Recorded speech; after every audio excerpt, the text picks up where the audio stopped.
yang ada di Cikarang, termasuk di PT Sinkona Indonesia Lestari yang ada di Ciater Subang untuk memproduksi bahan baku baik kina ataupun aromaterapi. Terus kami juga memiliki 8 pabrik obat jadi, termasuk dari grupnya Papros, Lukas, dan Marin. Dan dari sisi distributor, kami memiliki 48 cabang distribusi Pak, di seluruh Indonesia. Untuk retailnya kurang lebih ada, untuk retail apoteknya kita punya kurang lebih sekitar 1.300 apotek, dan saya masih memiliki, Kimia Farma masih memiliki sekitar 405 klinik kesehatan dan 72 laboratorium klinik. Jadi ini memang luar biasa dari bisnis Kimia Farma dari hulu ke hilir, dengan kita punya karyawan kurang lebih 12.400 karyawan yang 82% itu milenial, Pak. Jiwa seluruh bangsaku, ku junjung kebudayaanmu, kejayaan Nusantara.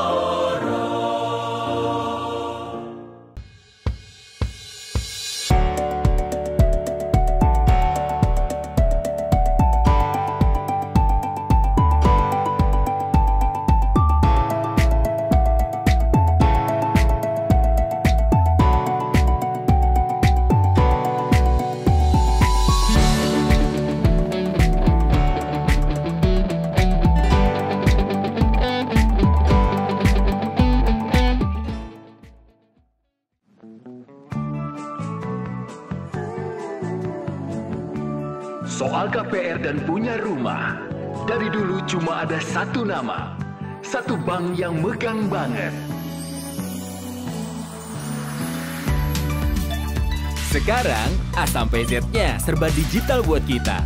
Cukup satu website untuk mulai cari hunian yang oke.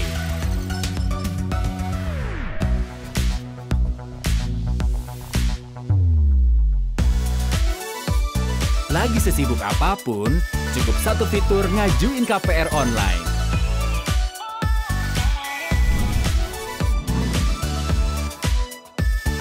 Sampai satu aplikasi biar gampang bayar biaya rutin. Kini, semua ada di jarimu. Satu nama dengan pengalaman 45 tahun memimpin segmen KPR.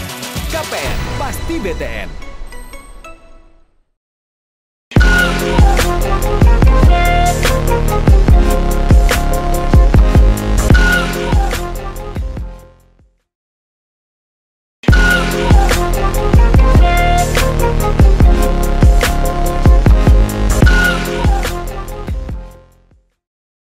Bersama saya Bambang Sadurno di kanal Inspirasi untuk Bangsa. Mudah-mudahan kanal ini selalu bisa memberi inspirasi, motivasi, edukasi, dan syukur bisa membantu mencari solusi. Kami sedang mempersiapkan beberapa video wawancara untuk ikut memberi makna 72 tahun Universitas Gadjah Mada. Saat ini saya sudah bersama dengan salah seorang alumnus, yaitu Bapak Ferdi Budidarmo. Beliau sekarang adalah Direktur Utama PT Kimia Farma. Apa kabar Pak Ferdi? Sehat Pak Bambang Sadurno, semoga Bapak juga dan keluarga juga sehat selalu. Terima kasih. Pak Ferdi ini lahir di Bandung 26 November 1969, lulus pendidikan profesi apoteker di Fakultas Farmasi UGM 1995, kemudian berkarir dalam grup PT Kimia Farma sampai sekarang, akhirnya menjadi Direktur Utama. Pak Ferdi, mungkin bisa diceritakan pengalaman Bapak kuliah di Fakultas Farmasi Universitas Gadjah Mada, kemudian merintis menjadi karyawan dan bertahan terus sampai menjadi Direktur Utama sekarang. Silakan Pak. Ya, terima kasih Pak Bambang. Ya, karir saya mulai dari masuk dari farmasi itu tahun 1988 Pak. Dari 1988 masuk farmasi, kebetulan saya hometown saya itu di Semarang, sehingga waktu saya kuliah di farmasi itu hampir sebulan sekali pulang ke Semarang. Jadi kalau dulu pulang balik ke Semarang pakainya bis itu Pak. Sekali jalan mungkin 1.000 perak gitu Pak. Itu jadi pagi-pagi subuh berangkat gitu. Dan saya mentuntaskan sarjana di tahun 93, terus kami teruskan dengan profesi apoteker, lulus hingga Januari tahun 95. Dan tahun 95 itu kalau nggak salah bulan April itu saya sudah diterima di Kimia Farma. Dari tahun 95 sampai dengan kurang lebih tahun 2012 saya melanglang buana Pak di Kimia Farma itu. Baik itu di Jakarta, baik itu ke Bandung, terus sampai ke Timor Leste Pak, yang dulu namanya Timor Timur, sampai kita ikut ngungsi perang ya, terus ke Balikpapan, dan tahun 2012 baru masuk ke kantor pusat atau head office-nya di Kimia Farma Tbk. Nah, dari 2012 sampai 2014 beberapa kali menduduki jabatan, dan 2014 mulai dari menjadi GM pengembangan bisnis Pak, atau General Manager untuk pengembangan bisnis. Dari 2014 ini kami salah satunya menelurkan usulan untuk dilakukan proyek bahan baku obat, dan tahun 2016 syukur alhamdulillah oleh perusahaan diberikan amanah menjadi dirut dari PT Kimia Farma Sungun Farmakopea. Adapun dari Kimia Farma Sungun dan Farmakopea ini adalah merupakan perusahaan patungan Pak. Perusahaan patungan antara Kimia Farma dan Korea Selatan yang fokus pada produksi bahan baku obat sebagai bagian dari komitmen Kimia Farma untuk membantu pemerintah dalam hal kemandirian bahan baku obat nasional. Dari 2016 menjadi dirut anak perusahaan, tahun 2017 bulan April kami diberikan mandat dari Kementerian BUMN untuk menjadi Direktur Produksi dan Supply Chain. Jadi 2017 menjadi Direktur Produksi Supply Chain, terus September 2019 diberikan mandat kembali oleh Kementerian BUMN menjadi Direktur Utama. Jadi dari seluruh, mulai dari rangkaian dari sekolah farmasi di Fakultas Farmasi Gajah Mada, sampai perjalanan kurang lebih 26 tahun di Kimia Farma, mulai dari awal karir dan sampai ke berbagai daerah, ini merupakan suatu hal yang berharga bagi saya, karena itu bisa menempa apa-apa saja yang perlu menjadi upgrade bagi saya sendiri, dan sekaligus bisa melihat secara helikopter view-nya menjadi luas, sehingga bagaimana nanti seorang pimpinan ataupun seorang leader itu bisa memutuskan lebih wise lagi. Kurang lebih itu Pak.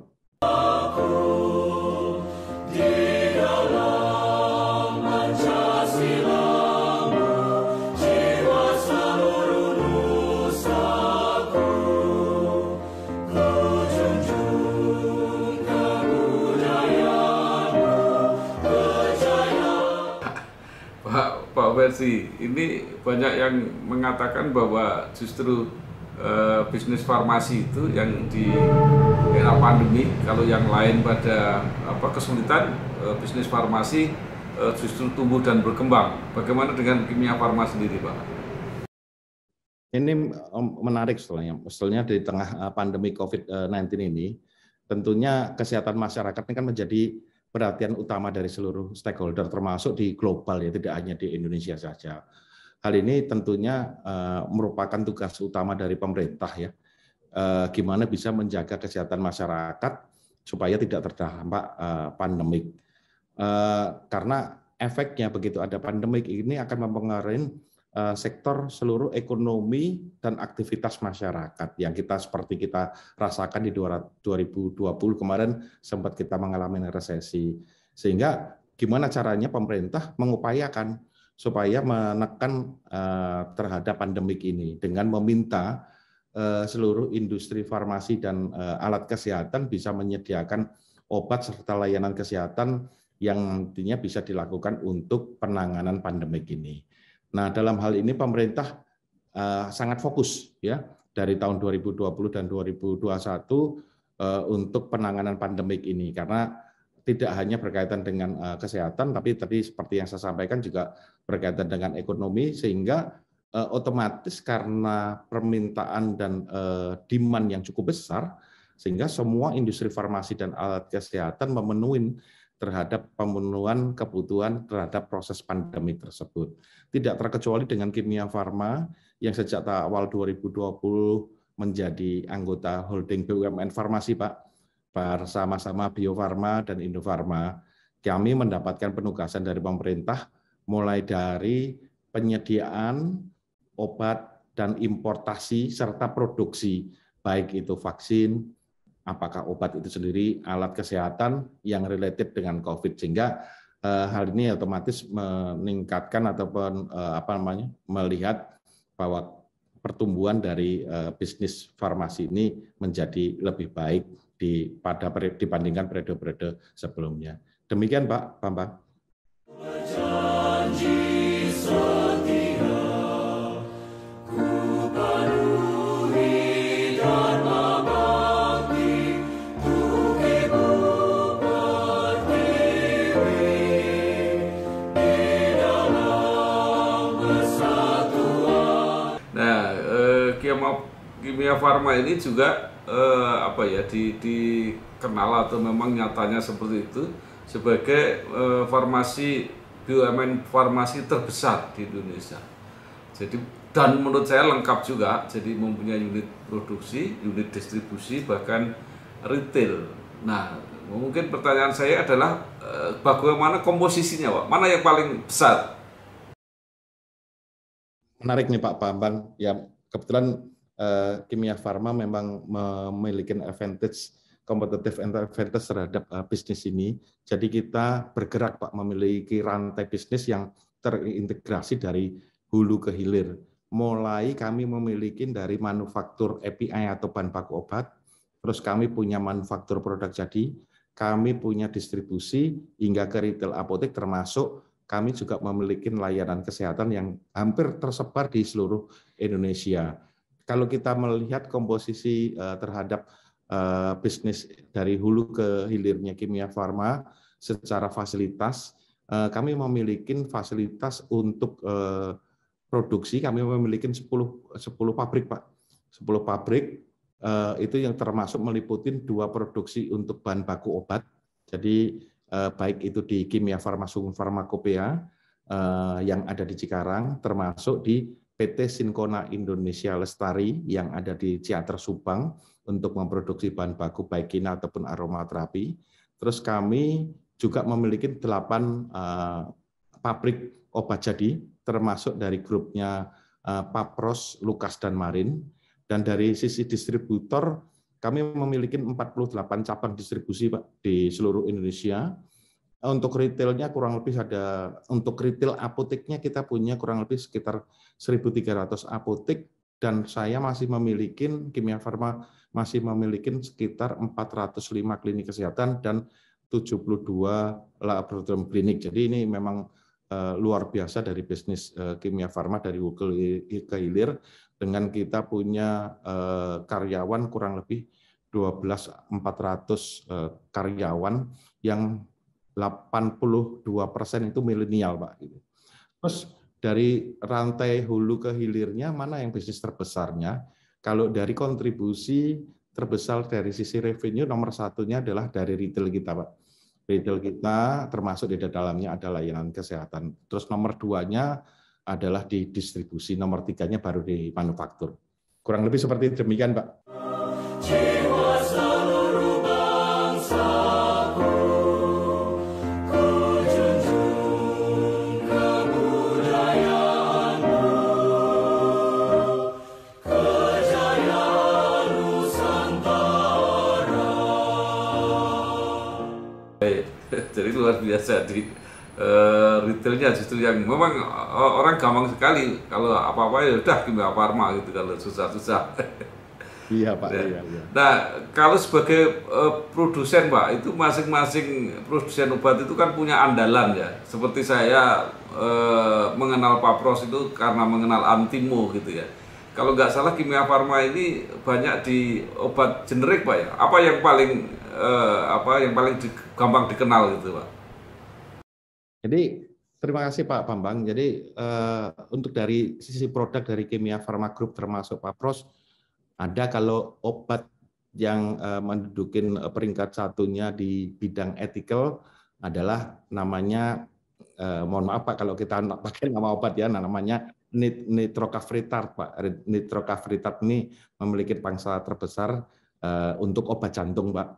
Ini yang ethical. Dan yang generik, wah kami produksi hampir lebih dari 200 produk, Pak. Jadi cukup banyak produksinya, baik itu untuk obat-obat TBC, obat-obat ARV, termasuk untuk obat-obat COVID yang salah satunya terbesar adalah Favipiravir, Pak, kemarin yang kita gunakan untuk generiknya.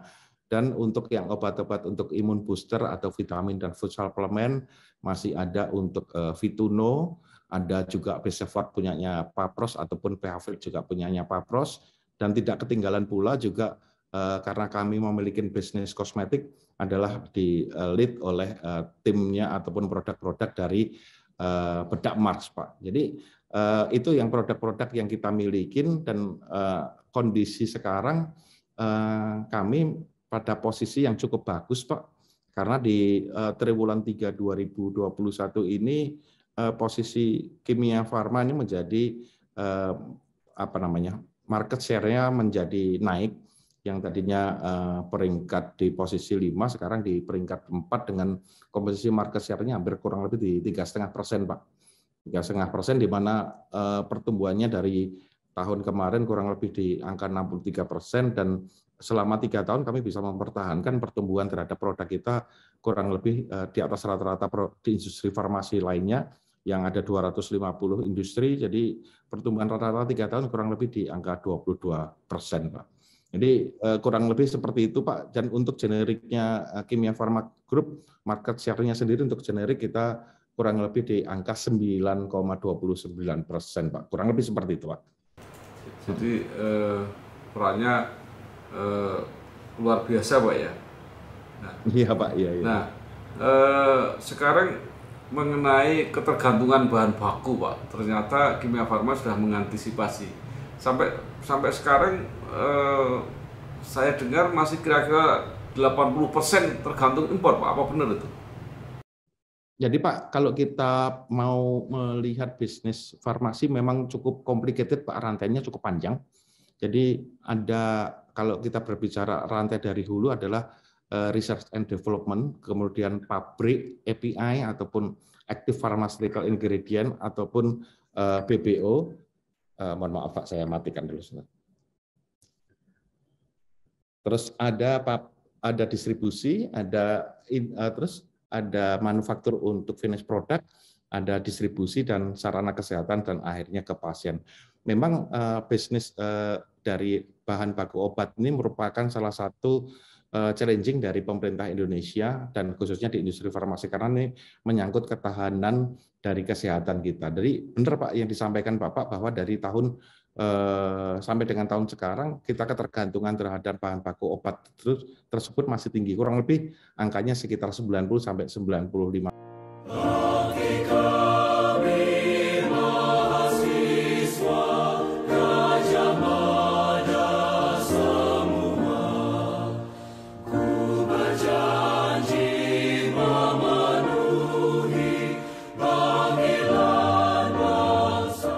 Malah lebih tinggi.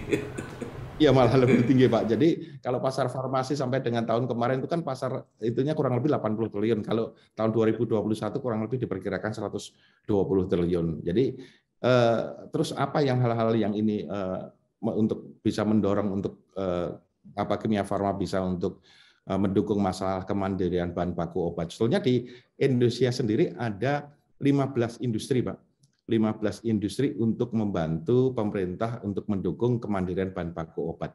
Jadi sebetulnya di pemerintah sendiri regulasinya sudah didorong mulai dari tahun 2013 kalau nggak salah, ada roadmap untuk bahan baku obat itu kalau nggak salah di Permenkes baik 86, 87 sama 88.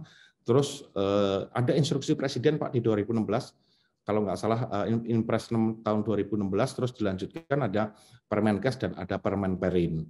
Dan itu kalau kita melihat dari bisnisnya ataupun bahan baku obat ini, itu kita bisa bagi 4, bisa bagi 3 lah, Pak, kurang lebih ya. Itu baik itu bisnis untuk API atau bahan baku obat untuk herbal, bahan baku untuk kimia sintetis, dan bahan baku untuk bioteknologi atau biosimilar.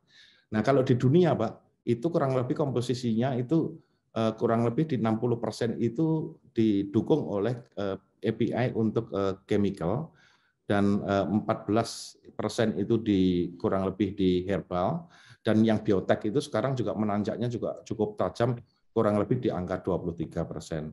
Hal-hal apa saja yang merupakan challenging waktu kita membangun bisnis bahan baku obat itu di Indonesia? Yaitu yang pertama adalah economic of scale, Pak, karena permintaan dan daya serap atau demand-nya cukup kecil. Ya, terus kedua juga lag-nya adalah berkaitan dengan human capital, karena perlu ada kekhususan hal ini. Yang ketiga adalah supply terhadap bahan intermediate-nya. Yang keempat adalah berkaitan dengan teknologinya itu sendiri, dan kelima kita harapkan juga pada saat itu juga belum ada regulasi yang bisa mendukung. Dan hal-hal tersebut, kenapa yang pertama adalah economic of scale, karena ini juga low profit, ditambah profil industri farmasinya masih highly untuk regulated, dan takes time untuk ke marketnya masih cukup panjang. Takes time to market, kenapa kita ngomongkan untuk cukup panjang? Jadi untuk konstruksi atau untuk pembangunan dari pabrik itu sendiri, kita membutuhkan waktu sampai 2-3 tahun, Pak. Terus habis itu kita masih ada proses transfer teknologi. Transfer teknologi paling tidak kita membutuhkan waktu 1-1,5 tahun. Dan bagaimana terhadap juga waktu untuk pengembangan produk di finish product. Pengembangan atau finish produknya dibutuhkan waktu paling minimal kurang lebih di angka 1 tahun. Terus yang berkaitan dengan industri kimia dasar, Pak. Jadi industri bahan baku obat ini tidak bisa berdiri sendiri karena mereka butuh suplai untuk raw materialnya, yaitu industri kimia dasar. Dan di Indonesia industri kimia dasar masih sangat-sangat belum menjadi perhatian, sehingga kita harus tetap melakukan importasi, baik itu proses refinery ataupun proses untuk menjadi bahan baku obat itu sendiri. Ya.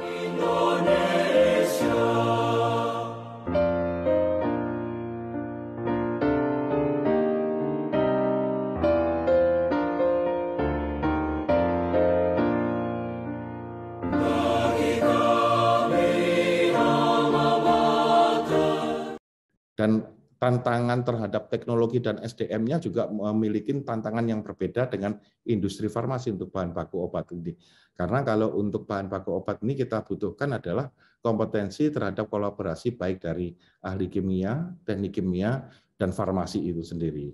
Terus bagaimana sih kurang lebih kalau pengen untuk percepatan bahan baku obat itu, sehingga kami mengharapkan kepada pemerintah adanya bisa dilakukan industri untuk API atau industri bahan baku obat itu menjadi industri yang atraktif, dan adanya kerjasama antara baik untuk industri farmasi dengan pemerintah serta regulator ini menjadi baik, serta adanya bagaimana bisa didukung oleh industri pendukung, yaitu adalah kimia dasar di dalamnya. Dan yang menjadi PR kita, selain bisa memenuhi kebutuhan di dalam negeri, harapan kita bahwa industri ini juga bisa melakukan global penetrasi. Sehingga hal ini bisa mendorong adanya goal kita adalah berkaitan dengan substitusi impor ataupun national health security tersebut. Terus apa peranan terhadap kemandirian bahan baku obat tersebut di kimia farma dan peranannya seperti apa?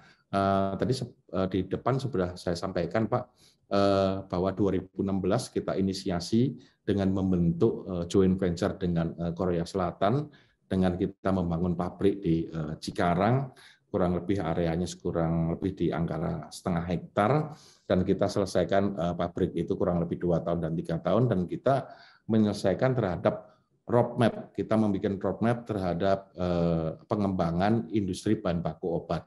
Di tahun 2020 kami Kimia Farma sudah menghasilkan terhadap API atau bahan baku obat tersebut, sehingga di 2020 ada 4 produk yang kita hasilkan, yaitu salah satunya adalah simvastatin, atorvastatin, clopidogrel, dan entecavir. Ini dengan produksi Kimia Farma yang 4 produk ini sudah bisa mengurangi angka 2,72. Jadi kalau tadi 90 atau 90% sudah diperkurang 2,72.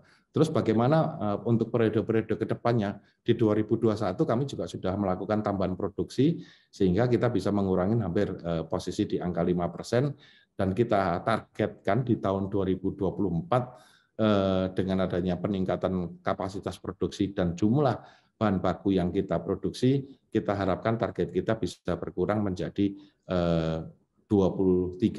Sehingga kalau hari ini kita menyampaikan 95%, di tahun 2024 target kita 95% dikurang 23% tersebut. Dan tadi seperti yang saya sampaikan, Indonesia dan kimia farma masih ada ketergantungan terhadap industri kimia dasar.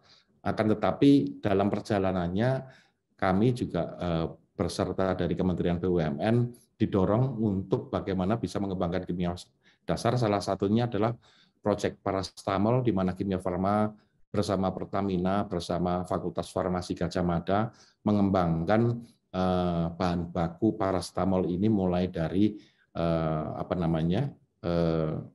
proses yang ada di Pertamina, dan kimia farma membuat pabriknya untuk paracetamol itu.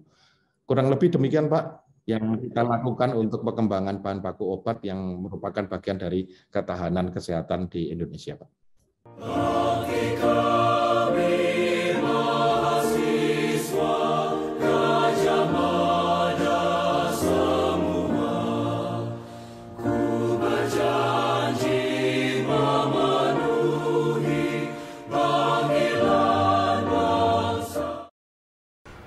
Pak Ferdi, dengan berbagai banyak kesulitan itu tadi, apakah jumlah penduduk Indonesia yang besar, yang layanan kesehatannya juga membutuhkan obat-obatan yang sangat besar, itu tidak menjadi perangsang, artinya untuk bersemangat menumbuhkan industri bahan baku obat, dan syukur nanti berkembang akhirnya bisa ekspor juga gitu.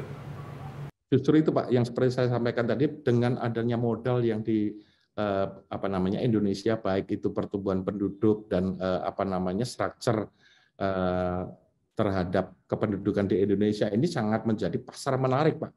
Di Indonesia ini menjadi daya dorong utama untuk pengembangan industri obat. Oleh karena itu kami beserta Kementerian BUMN berupaya untuk melakukan percepatan didukung oleh kementerian-kementerian lain, apakah itu Kementerian Kesehatan dan Kementerian Perindustrian, tentunya beserta dengan Badan POM, sehingga beberapa kementerian dan lembaga ini bisa mendorong kimia farma untuk bisa memenuhi pasar dalam negeri dulu, Pak, karena konsentrasi terhadap sesuai dengan arahan dari Bapak Presiden Jokowi itu bisa memenuhi pasar dalam negeri. Karena itu kita harapkan dengan adanya inisiator ataupun inisiatif dari kimia farma, dan sudah ada 14 industri farmasi lainnya, saya pikir bisnis ini ataupun industri ini menjadi sesuatu hal yang menarik, sehingga Indonesia itu nanti kita harapkan untuk bisnis bahan baku obat ini bisa paling tidak berkecimpung bersama dengan negara India ataupun China yang sekarang sangat menguasai bahan baku obat tersebut.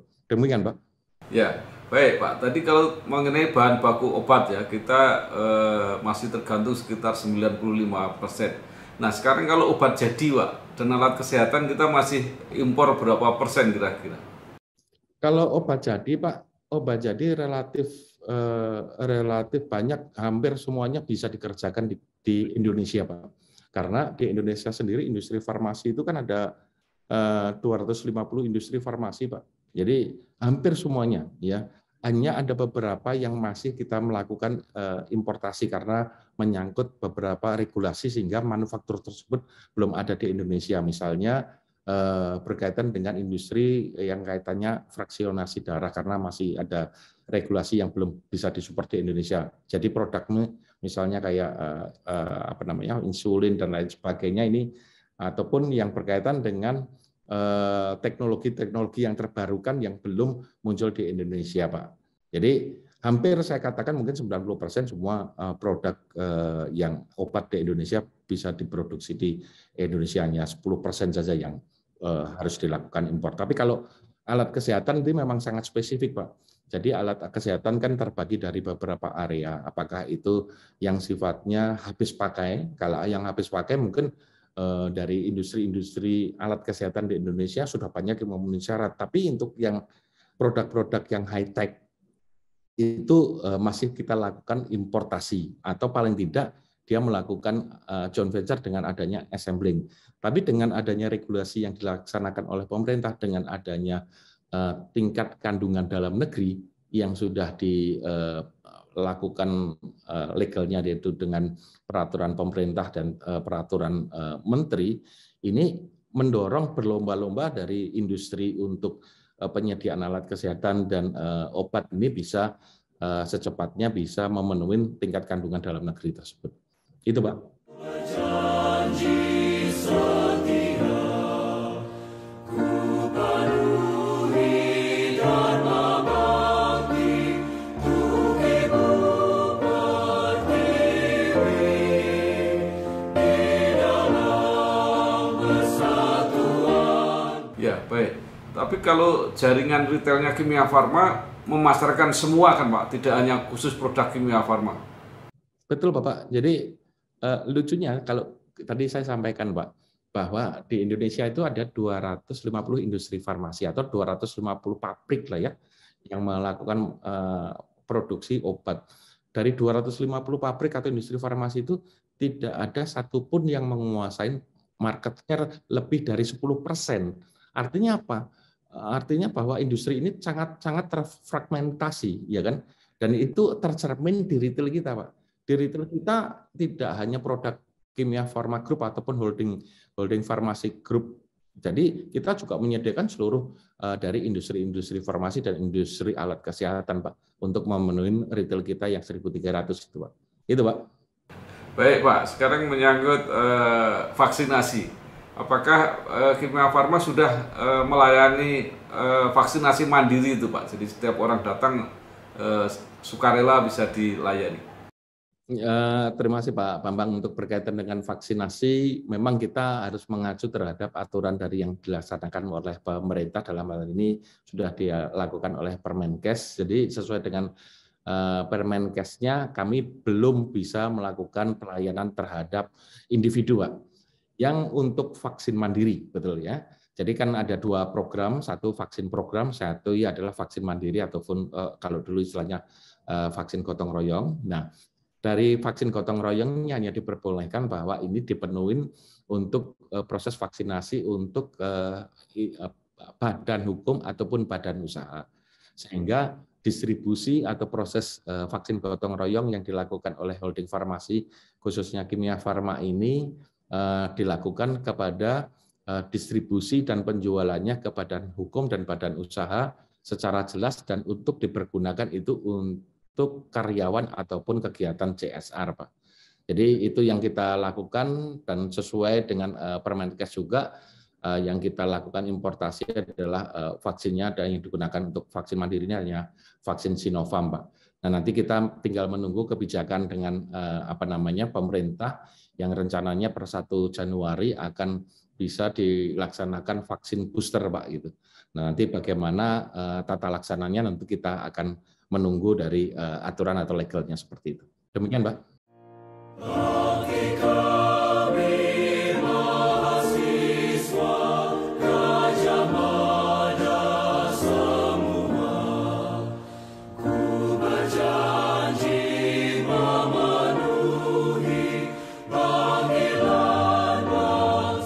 Itu kan sering ada ya orang yang iri, kenapa kalau di luar negeri itu dengan datang di apotek gitu bebas untuk sukarela sendiri-sendiri gitu. Jadi kita belum bisa, Pak ya? Belum bisa, Pak, karena aturannya belum bisa memperbolehkan hal tersebut, Bapak. Baik. Sekarang kembali ke UGM, Pak, ke Universitas Gadjah Mada.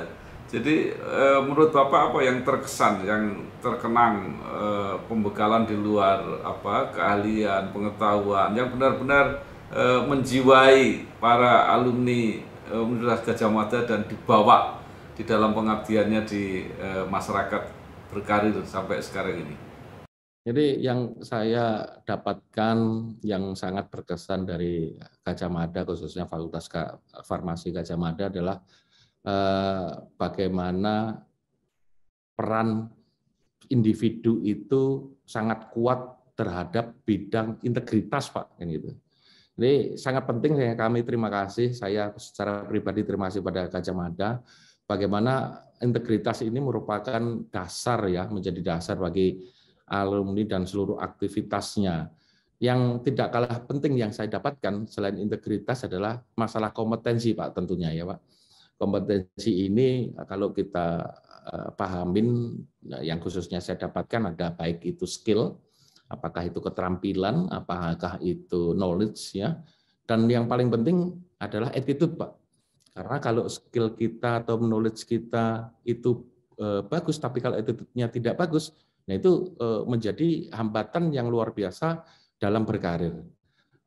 Di lain pihak, selain integritas, kompetensi, ada hal satu lagi, ada bagaimana mahasiswa Gajah Mada itu diberikan kesempatan untuk melakukan komunikasi.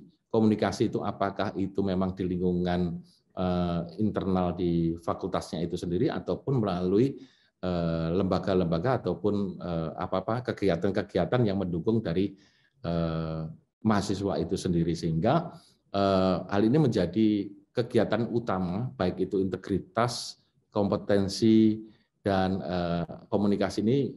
Bagaimana aktivitas terhadap alumni ataupun kita sendiri sebagai alumnus Gajah Mada ini bisa mendharma baktikan kepada bangsa dan negara Indonesia. Demikian, Pak. Jiwa seluruh bangsaku, ku junjung kebudayaanmu, kejayaan Nusantara. Baik, Pak Verdi, terakhir mungkin Bapak masih ada saran ya, harapan baik kepada alma mater, mungkin ada yang perlu disempurnakan di dalam proses belajar mengajar, atau mungkin saran-saran untuk mahasiswa alumni baru sehingga mereka bisa memasuki dunia karir, dunia kerja, tapi tetap membawa semangat universitas. Iya, Pak. Terima kasih, Pak Bambang. Jadi kalau harapan saya kepada sivitas dari Gajah Mada termasuk alumni, bagaimana kita khususnya yang sudah menjadi alumni ini bisa menjadi role model, Pak, menjadi teladan bagi generasi penerus ya, dan baik itu bagi Gajah Mada sendiri dan masyarakat di Indonesia. Dan harapan ini kalau kita menjadi role model itu bisa membawa kemajuan terhadap bangsa kita sendiri. Dan yang saya alamin dalam proses untuk berkarir di kimia farma dengan adanya waktu kami mengalami sekolah ataupun kuliah di Gajah Mada adalah yang saya satu ambil hikmahnya adalah sangat melekat terhadap tokoh besar di Ki Hajar Dewantara, Pak. Itu sangat melekat, yaitu adanya semboyan Ingarso Sung Tulodo, bagaimana seorang pemimpin itu bisa di depan itu bisa memberikan contoh. Tapi di lain pihak kita juga ing madya mangunkarsa. Jadi kita sebagai pemimpin atau sebagai leader, kita bisa berada di tengah-tengah masyarakat atau di tengah-tengah karyawan kita, termasuk di tengah-tengah mahasiswa Gajah Mada, dengan kita bisa membangkitkan dan membangun, Pak ya, niat dan kemauan dan semangat yang positif kepada sekitar kita. Dan yang terakhir tentunya adalah Tutwuri Handayani, bagaimana kita seorang leader itu bisa memberikan dukungan dan semangat sama dorongan dari belakang. Itu yang saya pahamin, yang saya dapatkan dari Fakultas Farmasi Gajah Mada. Dan tidak ketinggalan pula juga kita harus mengingat bahwa sejarah Indonesia ini sudah dibangun dari beratus-ratus tahun yang lalu. Makanya kalau saya lebih suka menggunakan istilahnya Bung Karno, yaitu jas merah, Pak. Sekali-sekali meninggalkan sejarah, karena sejarah bangsa Indonesia ini penuh perjuangan, dan kita merupakan sekarang ini merupakan bagian generasi yang meneruskan bangsa dan pemerintah untuk mengisi kemerdekaan tersebut.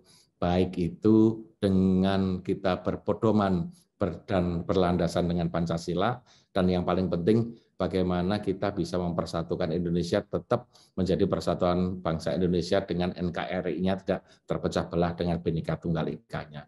Demikian, Pak, yang kami titipkan kepada baik mahasiswa ataupun alumni dari Gajah Mada, Pak. Di dalam Pancasilamu